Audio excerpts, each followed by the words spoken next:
Thank you to everybody who came and joined us today for the MAHA Reputation Bootcamp Cracking the Code. We're going to talk about turning reputation into growth with AI today. And I will, in just a minute, I'll introduce you to Kathy Krenger. Before I do that, I am Ryan Calsbeek. I'm the Chief Science Officer here at MAHA Global. I'm also an evolutionary biologist in the Department of Biology at Dartmouth College in Hanover, New Hampshire. And I'm guessing that for some of you that may have struck you as a little bit odd when you saw an email from an evolutionary biologist working in comms. So maybe I'll just start by kind of setting the table for everyone, because we're going to talk about a little bit of evolutionary biology today. The story of the measurement framework that we're going to introduce you today goes back about, writ large, it goes back to about 1859. But for my own professional career, it goes back about 20 years. The 1859 bit is when Darwin published his book on the origin of species.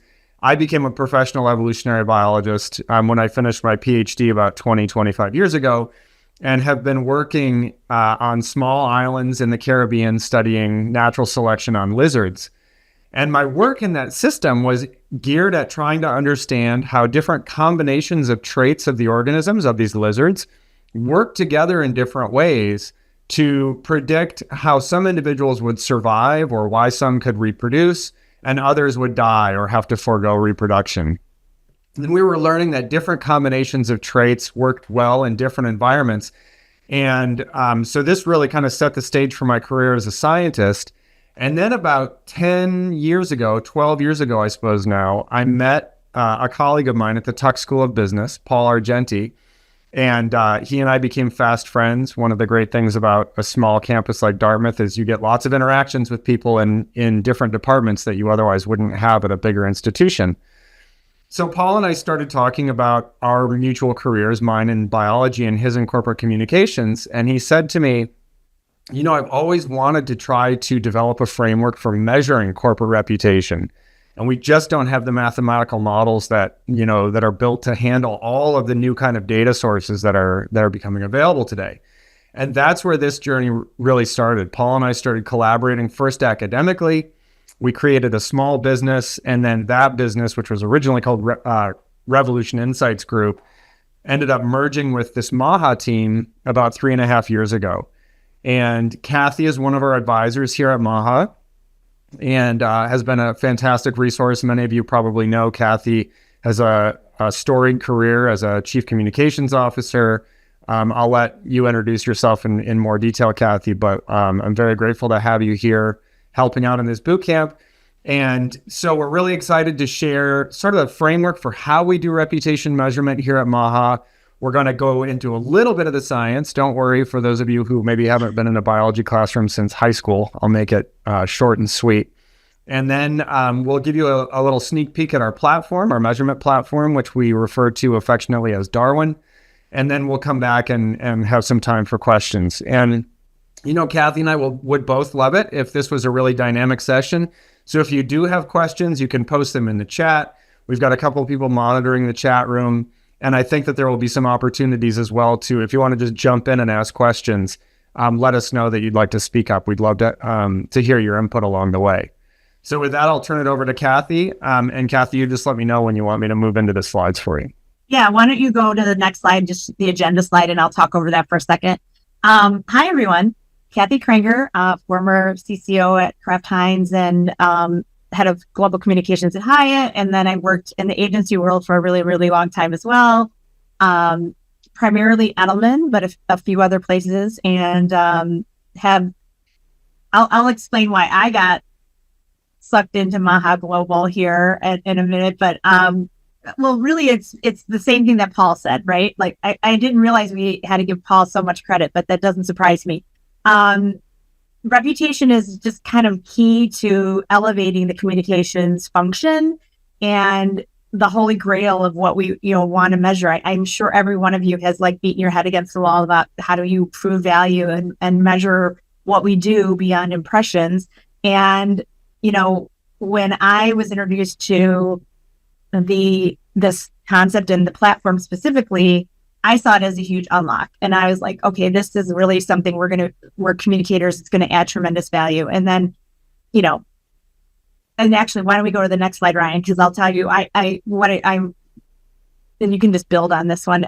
There's a lot of pain points. And so for me, a big pain point has always been, the fact that reputation feels kind of soft. I mean, it's important, but like, how do you measure it? How do you prove that there's business value attached to it? And you can just build this all the way out. I think there's like 4 or 5 of these little bubbles, or 6. I don't know. Perfect. And that's always been tough. It's like one of my very first planning meetings at Kraft-Heinz, we talked about, let's have measurement as an executive team KPI or an OKR. How are we going to measure this? And then all of a sudden it was like, well, you got to do a study and you got to do all this in advance. And it became too complicated. And frankly, people had a hard time seeing how each of their functions could fit into this. And so I really love what, Ryan, through his science part of it. And I know he makes jokes about that being, maybe not as interesting. It's literally what sucked me in. So the fact that it's got science behind it, I love this. But anyway, that to me has been like one of the pain points. And I've felt those. And these are just some of my examples. And if you have other ones, please type them into the chat, because I want to think through this with all of you. But the other thing I'm seeing a lot with communicators is this pressure to use AI, right? It's like, okay, everyone needs to be using AI. I don't know what you need to do with it, but just use it. And that's just like this whole, we've all been there, right? And business where there's the new shiny object and everybody wants to be able to show that they're using it and doing something with it, but they don't know what to do. And they don't know how to show value by bringing this together. Yes, we can show you there's going to be efficiencies in this, but also more importantly, how do you show impactful solutions? How do you show that there's like a business outcome attached to that? Speaking of business, trust, my Edelman brethren, we speak of trust all the time. Trust in business is really low right now. I'm sure you're all feeling that. And I think it's a little bit because people are just hunkering down, and we'll talk about like relevancy and business and things like that in the future. But as we keep talking, I think that's the first time we've seen that in a while where business is taking kind of a hit in this space. And that kind of makes you hesitant on what are you going to go out there and talk about? What are you going to stand for? What are you going to say? We need data.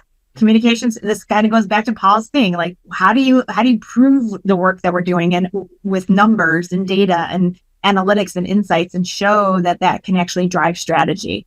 And then I think the other thing I see, and again, just jump in if you have others that are your pain points and things keeping you up at night, is that, the economy's tight. Well, as soon as the economy is tight, comms budgets are being beaten down, right? You're seen as a non-revenue generator in many cases within your organization. And so if we got to pull back on budgets, this might be the place that happens. Well, so you're at risk, which actually puts the company at more risk. But how do you show that actually you can help drive that business value? And those are the things that I think of and keep me up at night. If there are other things, like I said, add them to the chat, because we want to make sure we address them.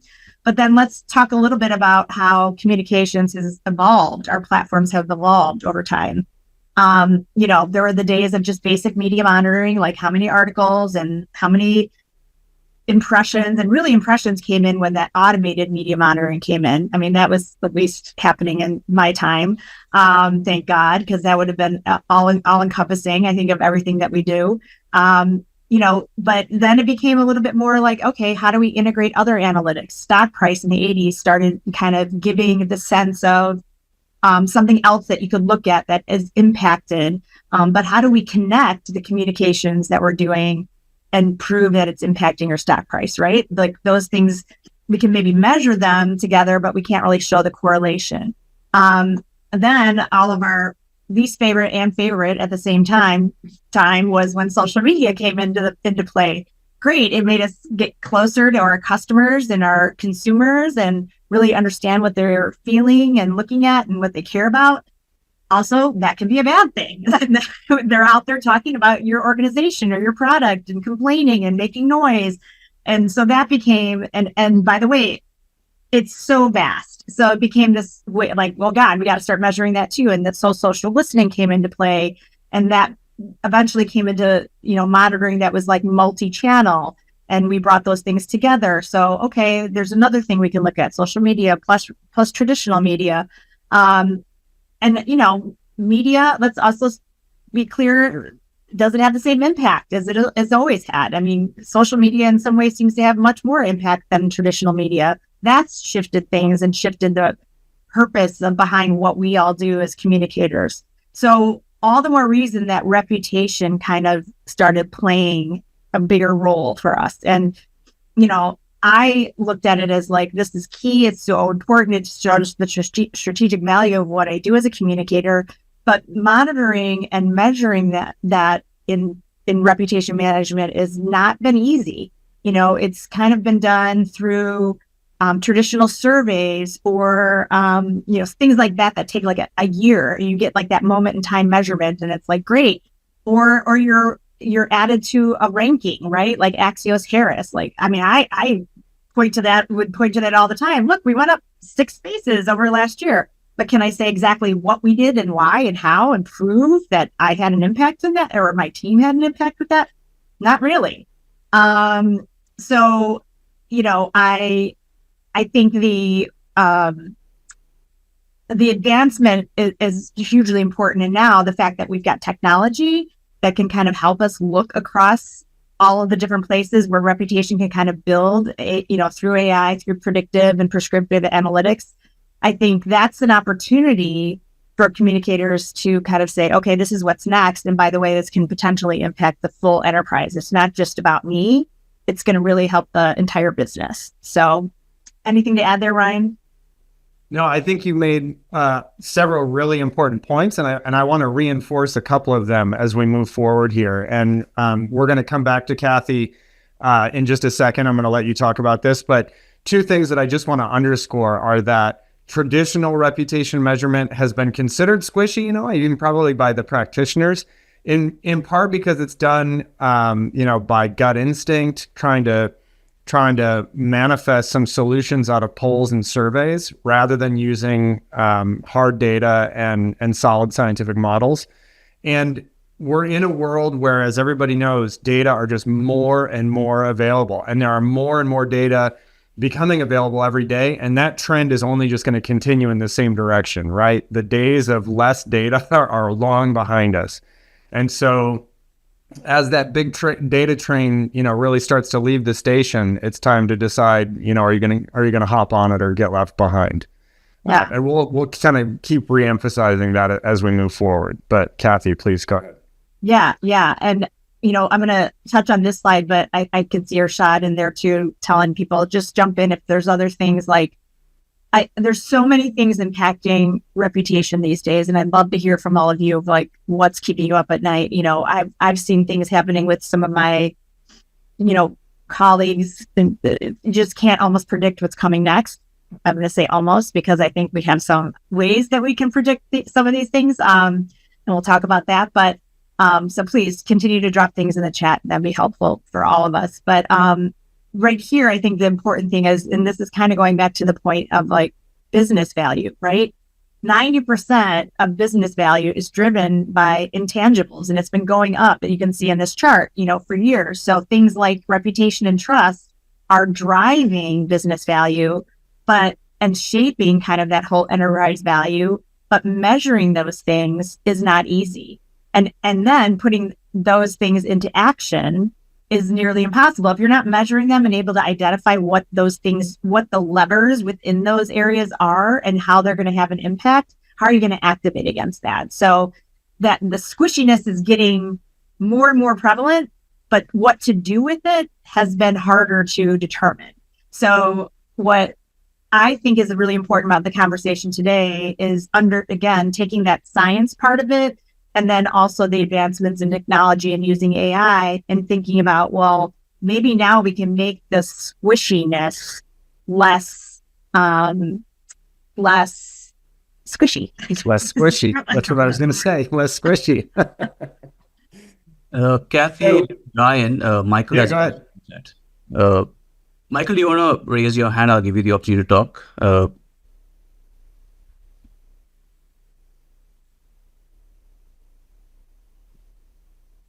I cannot remember exactly where that stat came from. Do you remember? I'm sorry. Oh, The where 9%. I didn't see I can't see the questions as I'm talking. The question is, where did the stat against 90% of market cap is intelligence? Of the flip. So yeah, there are several studies in the academic literature. I think that particular figure is from a Business Insider article, but that was a meta-analysis of a bunch of different academic papers that had looked at the trend since about the I think the data were from I can go back from the 70s. Yeah, from the 70s, where essentially the tangible versus intangible asset pool had been flipped. So about 85% of the value of companies was considered tangible back in the 80s. And now, you just think about the value of something like the Coca-Cola brand. It far surpasses the tangible assets of a company like Coke, or, similarly that of Microsoft or Amazon or any of these companies. So the trend is real. I think the exact number is probably debatable, but I'll follow up when we send this back out, guys. We'll send the deck, and I'll make sure that gets sourced too. Irshad, unless you tell me otherwise, I'll just keep going. Go ahead. We're gonna dive into this a little bit, and I want to start by just kind of defining a few terms, because on the next slide I'm going to give you a framework for how we think about measuring reputation at MAHA. So the first thing is corporate character, and that is really who the organization actually is.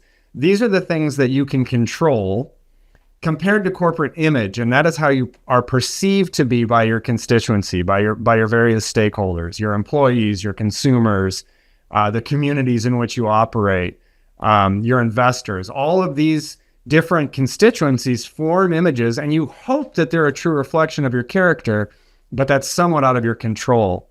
And together, these things form your corporate reputation, the set of all of these different images that are formed from your constituencies through time.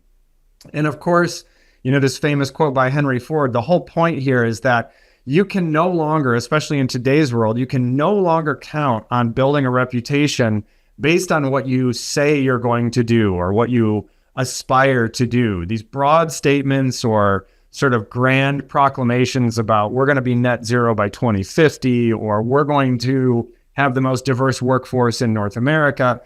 Those kind of statements just aren't good enough today, where stakeholders really expect you to put your money where your mouth is. And so we'll talk about the importance of action over and above just aspiration as we go forward. So this is really what I mean by corporate character. It's all the things that the organization can control. It's the brands that you use, the symbols that you put out into the public space, the way you represent yourself, your business ethics and practices. And all of those different elements of corporate character are perceived, as I mentioned, by these various stakeholder groups. And none of them, importantly, is perceived in a vacuum, especially with the advent of social media and the ability of these different individuals to interact with one another. Investors are seeing comments from employees on Twitter or X now, or Instagram or what have you.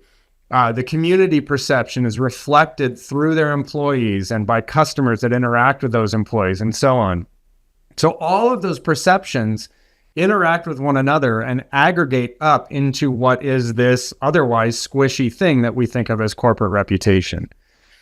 The point of showing you all of this is that, as Kathy mentioned before, this long history of relying on polls and surveys really does a pretty good job of capturing this piece of the pie. And what we're going to try and drive home today is that this is all well and good, but in the absence of measures of actual corporate character, you'll never fully understand whether public perceptions actually, truthfully or authentically represent your actual corporate character. So we're going to talk about different ways of gathering behavioral data that represent true corporate character, the things companies do, and how those behavioral data influence the perceptions that you've all been measuring, for some of you, for decades now. We take these two different kinds of data sets, and I'll describe where they come from in a little bit. We take the aggregates of behavior and perception, and those then form our core measures of reputation.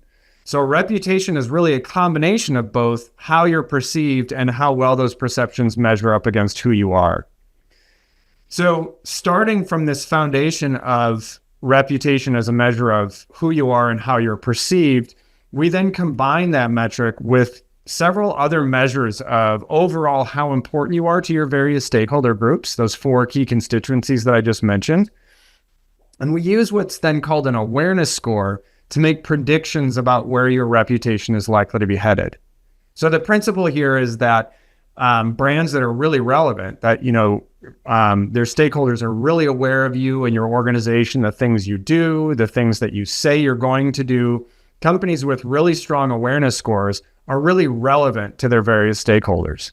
And this means that as communications opportunities arise and stories are there to be told, companies with better awareness, with greater relevance, will be able to capture those communication opportunities, the benefits of those opportunities to a greater degree. Similarly, unfortunately, and this is just kind of the reality of the world we live in, the more relevant you are to your stakeholders, the more you may be exposed to reputational risk.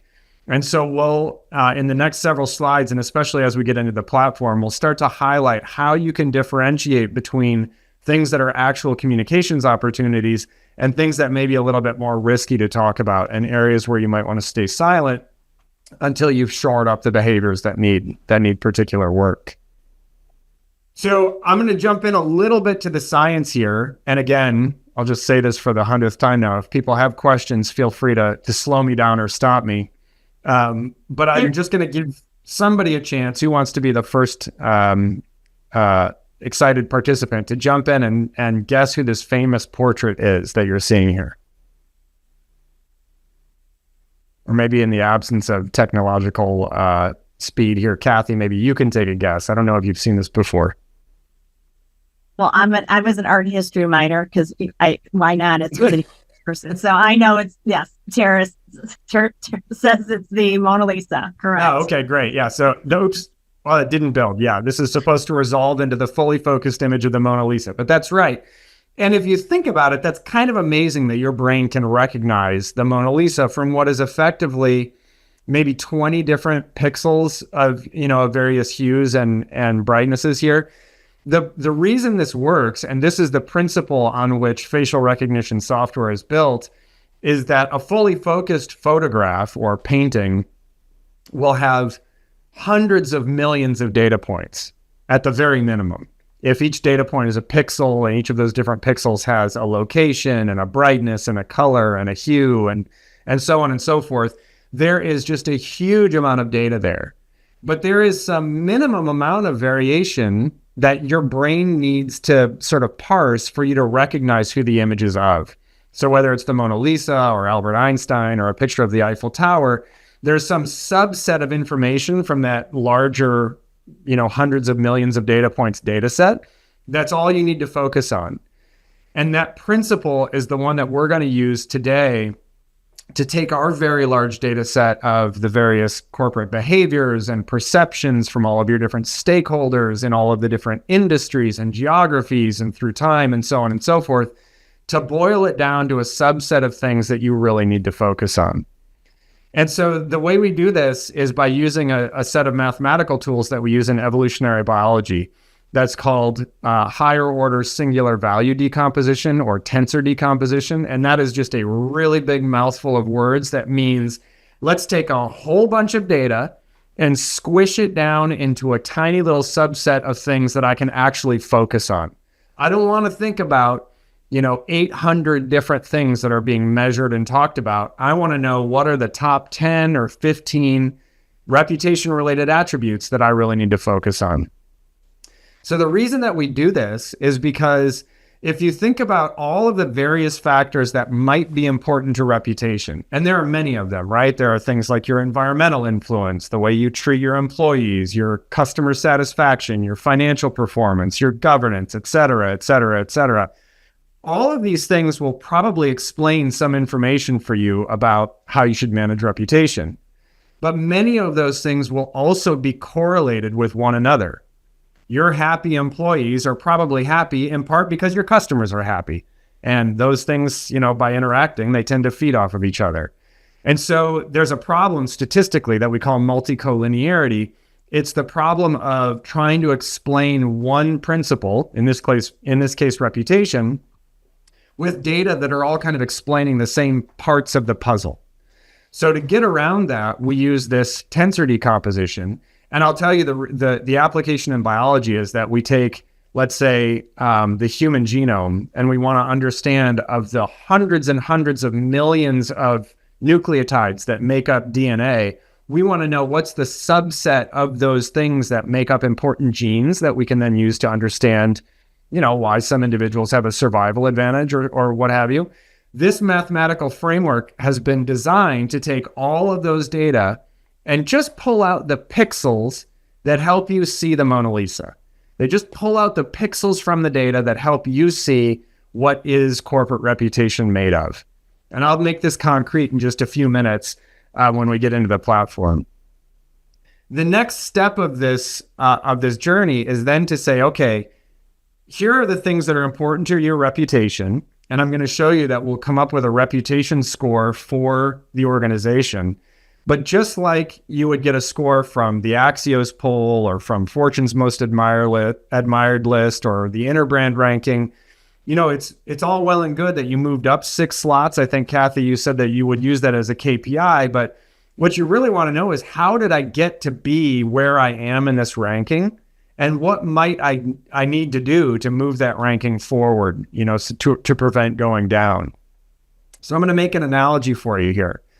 Let's imagine that we are standing out in the plains somewhere in, let's say, Northern Africa, in the Serengeti, and there is a herd of tasty, delicious gazelles. Tasty and delicious if you're a lion, right? And so there's a lion that is chasing these gazelles out on the prairie. And of course, the old adage goes, you don't have to be faster than your friend, the other gazelle. You don't have to be faster than a lion. You just have to be faster than the other gazelles, because the lions are trying to capture the slower gazelles to eat for lunch. So there is some distribution of the running speed for these gazelles, right? There's sort of the vast majority of them have this kind of average running speed. And then there are some individuals out here in the tails of this distribution that run faster than the rest of their friends. So we could imagine a situation where only these gazelles survive and the lions take out the vast majority of this herd. Sad day for a gazelle. So the question then becomes, well, what should happen to the average running speed of the population in the next generation? We're going to assume that only the fastest gazelles get to breed. Their offspring should theoretically be faster than their parents, right? Well, the answer to that question actually depends on just a really simple 2-variable equation. So we say that the response to the natural selection that's being imposed by those lions depends on this value S, which is how strong is the selection that they are imposing. So you can envision that as kind of the size of this circle. The more that circle is shifted out into the most extreme tails of the distribution, the stronger selection is acting there, right? It's really stringent. Only the fastest gazelles survive. We could relax selection and open it up to this whole population, and then more of this sort of slow running genes would make it into the next generation. And then the second piece of this equation is to say, well, how much of the variation in running speed actually has a genetic basis? So we can only pass on the variation evolutionarily that can be inherited from parents to their offspring. So this really simple equation tells us that the change in running speed will be a function of how strong the selection is that's operating and how much of that trait has a genetic basis.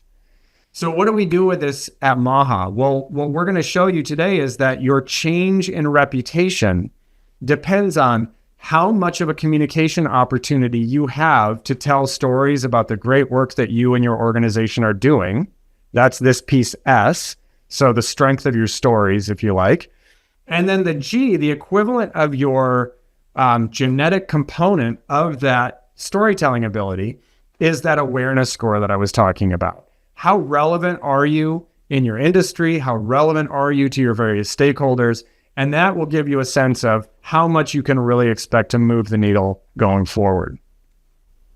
All right. That's all the biology I'm going to give you for now. In the interest of time, I'd love to spend the next half hour on this, but I'm guessing you guys want to get into the meat of things. So I'm going to jump into the platform. Unless there are any questions that people want to ask while I do that, I'm going to jump out of Zoom here and over to the platform.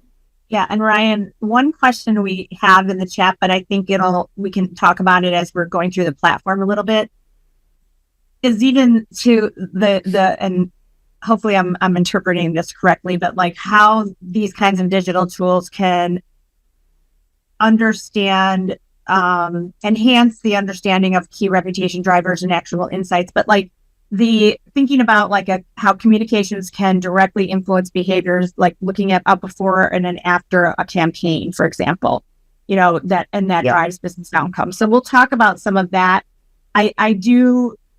This could be like a long conversation we have. I still believe that like reputation is a long game, right? But what the beauty of some of the things you're going to see here is the ability to look at information daily, weekly, monthly. So like if you're in a campaign state, you can kind of see the things that are being triggered and influenced throughout that. But I'm just doing that as a setup as one of the questions, because I know we're going to get to that kind of stuff inside here. Yeah, that's great. And actually, I think that will come about organically as we move through these different data sources and talk about how they interact. So let me actually start there. I've been telling you that one of the big differentiators for the work that we do at MAHA is that in addition to measuring sentiment, which we do through news and social media monitoring, I'll talk more about that in just a moment, we're also measuring behavioral data. And so those behavioral data we glean from all manner of public disclosures that publicly traded companies are all mandated to put out into the public space. Information we get from 10K reports, SEC filings, EEO1 disclosures, ESG and sustainability reports, you name it.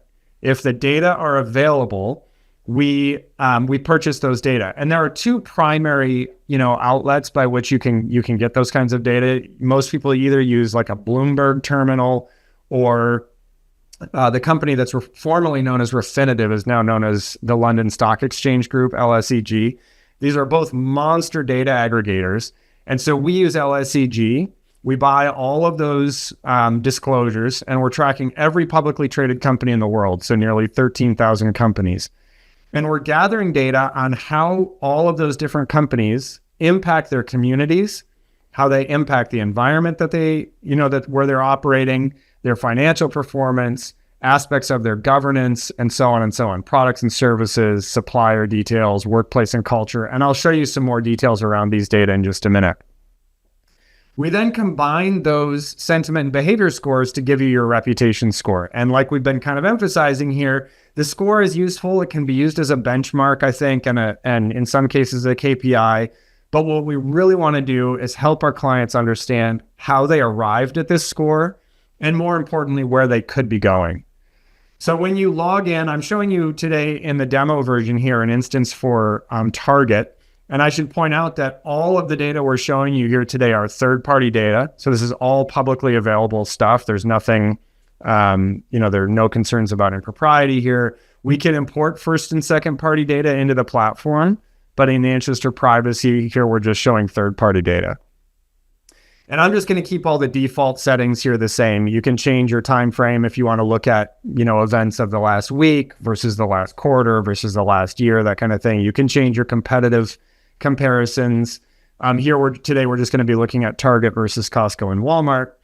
And the first thing that you see on the homepage when you log in is an AI-generated summary of all of the news and social media mentions of Target and all of their competitors for the last, in this case, 91 days.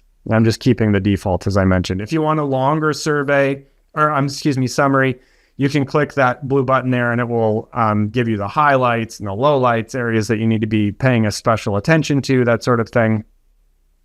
And as you scroll down, you can see views of the temporal variation in reputation for you and your competitors.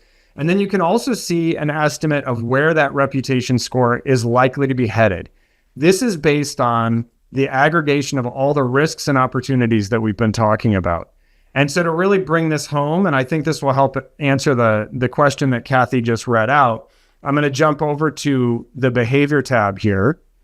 And this tab really shows the interaction between the behavioral data and the sentiment data. And so you can see all of the data in its raw form, in table form here, as well as how you're doing relative to competitors and so on. But the real meat of this analysis is shown above, where you see each of these different categories of reputation data, and you're seeing the behavioral scores shown in histogram bars, and the perception of those behaviors are shown in the green dotted lines. So let me reiterate that, because this is, I realize, probably new for many of you. So all of the public disclosure data, the data from your ESG and sustainability reports, for example, those are shown in the environment category. The blue histogram bar represents, in this case, Target's behavioral performance, their actual corporate character around environment. And the green dotted line is measures of public sentiment that we get from news and social media monitoring. So if you want to look specifically at why Target is doing, as well as they are on this environment score, or more importantly, why perception of Target is, fairly in line with how they're actually performing, you can click on each of these different categories and see that within the environment category, Target is doing better on resource management than they are on net zero performance. And we can go into the net zero category and see that they're doing especially poorly on carbon reductions relative to how they're performing around greenhouse gas emissions and environmental vision and so on and so forth. We can keep going down into these data and start to understand scope 1, 2, and 3 emissions, or how much renewable power is being generated versus sold, how much is solar versus hydroelectric, that sort of thing. So this is where all of those 700 different data points come into play. But the point is, there is a subset of those data that we can solve for analytically to show you, what stories to tell. And the stories that you want to tell are those stories that revolve around categories where your behavior is higher than your public perception. This means that social media and news media accounts reflect the fact that people just don't understand the good work that Target is doing around their, let's say, supply chain, or around their community impact, things like that. Okay, those are stories that are there to be told right away. The good work has already been done. By contrast, these areas that are highlighted red in products and services, which include both product access and, especially of late, customer experience in Target stores, these reflect areas where the actual experience of customers in Target stores is maybe not as positive as what is being reflected in news accounts. This therefore represents a reputational risk, and so is a story that you'd want to stay away from. So to get back to that question that Kathy raised, how might you track how the work you're doing is impacting reputation and is impacting perception? Following various let's say, storytelling efforts or campaigns, we can then track on a daily basis how these perception scores change relative to the behavior of the organization. And then we can also go back and on a pillar by pillar basis, so we can go into any one of these specific pillars. Let's say that we were telling stories about environmental impact. We could go in and look and see, well, what are the articles that are having the biggest impact on reputation? What are the categories within the environment pillar that are changing? Are they changing, for better or worse, and why, that sort of thing. So it's a really handy tool for actually going in and going beyond traditional media monitoring metrics and getting into how scores are influencing reputation in line with your intentions around your campaigns. Yeah, I am, in the interest of time, sorry, go ahead, Kathy. I was just going to say, we had a question that kind of asked about, like, how do we look at, determine which factors of reputation are most important, and how can we take actions to have the most impact? So I think this is what we're getting at here. I just wanted to. Yeah, so I'll go back to the behavior tab. And this again gets back to that Mona Lisa analogy here. So the particular pixels of reputation, and by pixels here, I mean, instead of 700 different measures, the 10 or 15 things that will be most important to your organization, those tend to vary by industry, which should make sense, right? I mean, the things that drive reputation in, let's say, apparel are obviously going to be different from the things that drive reputation in the oil and gas industry. And so we give you an industry-specific set of attributes that have, the 10 or 15 things that have the greatest impact on your reputation. And that really helps you then prioritize, is this a story that I should tell immediately, or is it kind of, one of the things that we can leave on the back burner? With just about 15 minutes left for today's webinar, we don't have enough time to get into all of the nitty gritty here, but I'm happy to follow up after today's call for those of you who are more interested. And again, I won't do a full feature audit. I'd like to turn things back over to Kathy and maybe get into a little discussion before we wrap things up. But I will finish in the platform here by just showing you one last tab, and that is the financial tab. And one of the most recent advances that we've made at MAHA is the ability to, I think it's safe to say for the first time, really demonstrate the financial impact that communicators are having on the business. So much like, the marketing team has these marketing mix models, or the IR team can obviously show the impact of changes in stock price and so on, and the work that they're doing to have that influence. Communicators have long lamented that they don't have the tools to do that. And so just over the last 6 weeks or so, we finished a new set of analyses in which we're taking a time series of reputation data coupled with a time series of financial data to look at how over time the work that communicators are doing is influencing, let's say, brand equity, or in some cases revenue, or in some cases total shareholder return. And this is really providing a powerful means for you and folks like you to demonstrate the business case for the work that you're doing. And so again, I won't go into all of the details there, but it's an exciting addition to the platform that we're happy to talk more about. So I think I'll go back to, are we back in the deck now from your standpoint? Okay. And I'll turn it back to you, Kathy. Yeah, go back one more slide. Okay, cool. So hopefully you guys, I know that probably felt like a crazy amount of information, but I really value the ability to look at the cuts in so many different ways and be able to show the impact that can have across, like Ryan was saying, to be able to connect it to financial value is huge. And I think that's kind of been a missing link from my perspective. One thing I want to also just kind of touch on is, and this seems more and more relevant. I'm probably stating the obvious today more than ever, right? The interrelationship between relevance, risk, and reputation. Being able to figure out where you are in that space and what to do with that is, I think the magic sauce that everybody kind of wants and needs. So, for example, right now, let's think about you can be a super relevant brand, and you're able to seize on very culturally or business opportunities that just are at the forefront of discussion right now, right? Put yourself out there. But that, of course, the logic is that puts you more at risk. The more you're the leader, I've worked at a lot of companies where it's like, we don't have to talk about this thing, or we don't want to be the ones that put the stake in the ground right away. Let's stand over here because, that gives you more risks. So when you're stronger on your controlled messaging, your brand messaging, the things that you can control, and kind of pull back your relevance, you're not maybe pushing yourself out there, that decreases your risk. Okay, that's great. But what risk you as a communicator end up having is you're pulling yourself back. That means your communications are gaining less impact. You're not doing as much communication, or you're not communicating the things that people want to hear from you. So you kind of become, as an organization, can become a lot less relevant. So finding that balance between the high impact insights and low impact insights, then knowing when you have permission and should be out there pushing a message or pushing a narrative or leaning into a campaign or whatnot, this tool, this platform kind of can help direct that. So it isn't okay, I think I got it. A lot of what we do is very instinctual, right? It's like, I understand generally what kind of reactions will happen.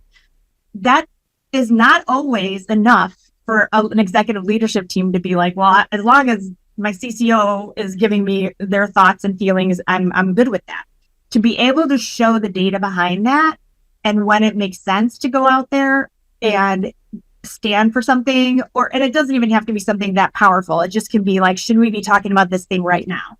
Or will that come off as not credible or not authentic because that's not who we are? And I think we've seen a lot of companies changing language or narrative in ways that don't seem authentic to them, and it's having backlash. And some of it, like I said, doesn't have to be as detrimental as social, campaigns and things like that. It can be simply of like a product change, right? So just kind of understanding where and being able to show the proof of where those levers can be pulled and when it makes sense to do that. I think that that's the science part of it that gets me excited. It's taking all that data and being able to say, okay, now this is why we should do this, not just because I think it's the right thing to do and I believe our stakeholders will think that. I can show you that. And frankly, even being surgical enough to think about which stakeholders want to hear about these things or want to know about these things. That's another hugely important thing. I think we all struggle at times with, let's shout it from the rooftops and tell the world. And right now that's a little scary. And if you can really show that there's the right messaging and right tactics and right activations for a specific audience at a specific time, that one can be far more efficient and effective financially, for your team, workload, et cetera, but also have stronger results, and you'll be able to show the results afterwards. So I think that this, again, where things used to be like, we got to do what we think is right. Now we can actually do what we know is right, or do, or not do what we should, think we should do. So it's kind of bringing the reality to it. So I think, at this point, because we want to give you guys a chance to ask more questions and also just talk about, reputation in general, I would love to hear a little bit about, where you are, what data are you leaning into? What kind of, what things are you pulling in and looking at these days? And where do you think maybe you have gaps? Is there anything, when you're thinking about like showing trust or reputation and communications value, like what are you using? Is there anything that you're leaning on that we haven't really talked about, or that you have questions about how you get access to? Anything that we want to jump in on?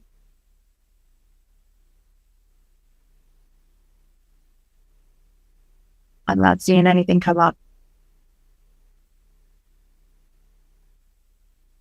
I mean, Ryan, we could keep going. I think there's a couple more slides. Sure. Why don't we just keep going, and then if things come up, I'll interrupt and we can jump in. I have a question for you, Kathy. Maybe people are typing things into the chat. So, okay. And if someone else has a question, give that priority. Yeah. But I can think of a few examples of companies that have sort of dipped their toe in the waters and paid a huge price for it, talking about a topic that maybe they had no business talking about. Can you talk just a little bit about, in your own experience, maybe using something that comes to mind for you, just like the risk of not knowing when to speak up or what to speak out about, like when you don't have a leg to stand on, if you will? The risk of not speaking out?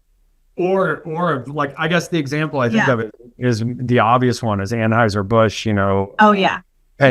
Just paying a huge price for, trying to be part of a social movement, I think. Well, and I'll even talk about, I'm not going to say who, because this ended up not happening. I'll talk about one that almost happened that was in similar vein. I think, and it all came from a place of good, by the way. An organization I worked with, there was a campaign idea that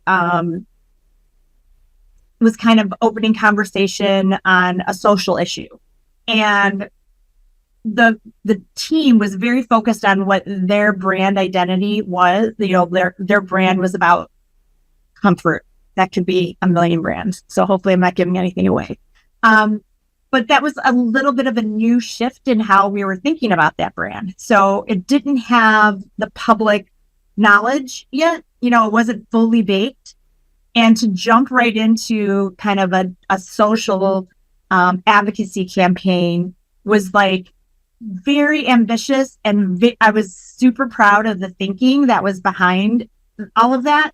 But what I was worried about, it would come off as being almost propaganda like, you know what I mean? Like we were just trying to get attention by partnering with the group. Like we were jumping like 10 steps between building our relationship within this certain advocacy to jumping all the way to we're going to be at the forefront of it.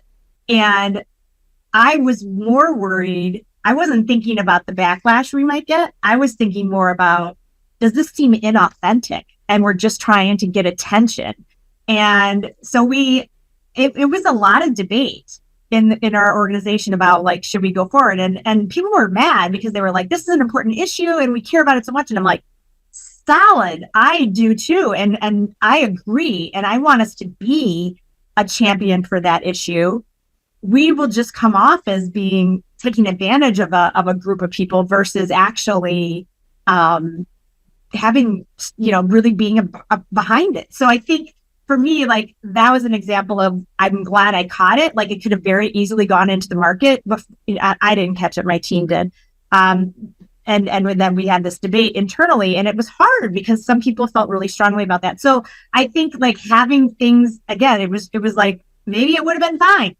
I don't know, but it was a lot of debate because we didn't have the proof. Yeah, it's a really interesting story, and it's kind of exactly why I asked. And I don't think you and I have talked about this before, but we published an article maybe a month or so ago now in Axios, where we actually asked the question, how do communication efforts that are truly authentic impact reputations versus those that, are more on this sort of bandwagon approach? And it was right after the time we did the analysis right after the second Trump administration took office, and there was all this pressure on companies to back off of their DEI commitments. Yeah. And what we found is quite interesting, I think, and it's that those companies that backed away from their DEI commitments, but who had a rich history of that being part of their brand, you think like about the Targets of the world, for example, they paid a reputation price for that lack of authenticity. But companies that backed away from their DEI policies that were never really authentic about them anyway, they actually saw benefit from doing that. So, the Tractor Supplies and John Deere's of the world.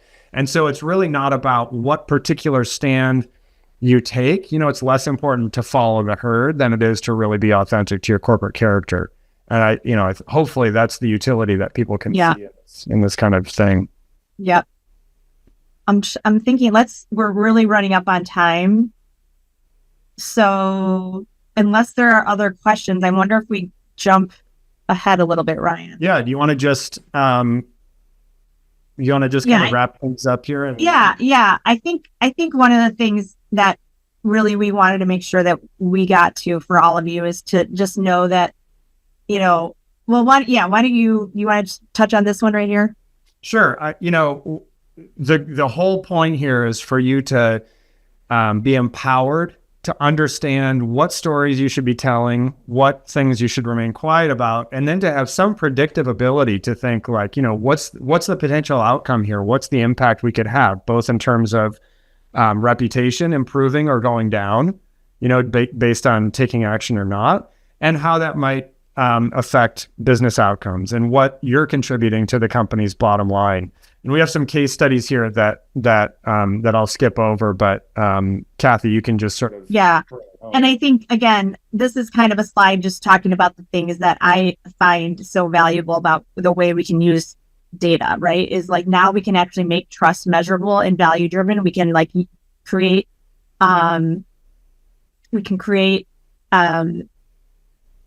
The ability, we have the ability to kind of measure up against things and create activations that we know are going to work. And then, I'm not going to read all of these, but really being able to bring your enterprise together, be able to bring, for me, being a communications leader is being able to bring like my ESG team along, my IR team along. Like if we had one place that we could all be like driving against the same things, I think that would be huge. I think that one's really important. Yeah. Unifying these data into a single source of truth we've seen it now, again and again, the value of having everybody looking at the same data, having the same perspective instead of every group having their own siloed data sources. Yeah. Yeah. Yeah. And then maybe skip to the next. Yeah. That's good. This one's for you, Ray. This is your special sauce. Say it again. Yeah, your special sauce of your So just to wrap up, I told you all just a little bit today about this new work that we're doing to apply. I didn't get into the names of all these things, but there's a guy named Clive Granger who won the Nobel Prize for his work showing causality in econometric models. And those are the models that actually made their way into evolutionary biology before now they've come full circle and back into MAHA. So demonstrating the business value, showing you predictive outputs about where your investment, your time, your effort will have the greatest amount of return. And then, really making a strong business case for what the CCO and the CCO's team is doing and giving you guys a more powerful voice at the table. That's really the net goal at MAHA. And I really hope that you found today effective and maybe interesting. And we're really grateful that you took the time to join us. Yeah. Yeah. We're also offering for anyone who joined, and this is what I think is cool because there's so much information here and we went really fast, but like a free trust assessment for your organization.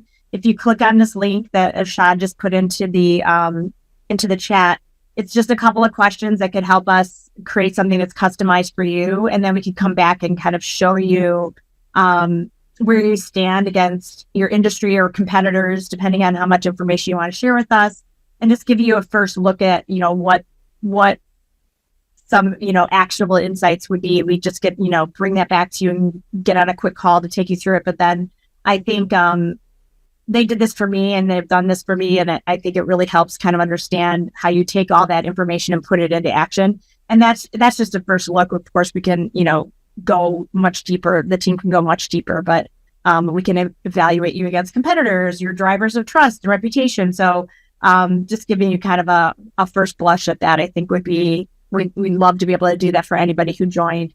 And if there are any other questions, we can stay on the line or you can reach out to us directly. But, really being able to bring all the information I know you're already gathering through your media and social media data, we can use any platform that you use and integrate that in, plus bringing in any of your first party data from other groups, mixing it with everything that we've got here, just makes our job as communicators stronger and smarter and more strategic, and then can show how it can drive value and business impact, which I think every one of your CEOs and your boards are asking for. So thanks so much, Kathy. And thank you for everybody who took the time today to hang out. I hope it was valuable for you, and we'd love to hear your thoughts, whether it's constructive criticism or questions or just further interest in pursuing some of these insights.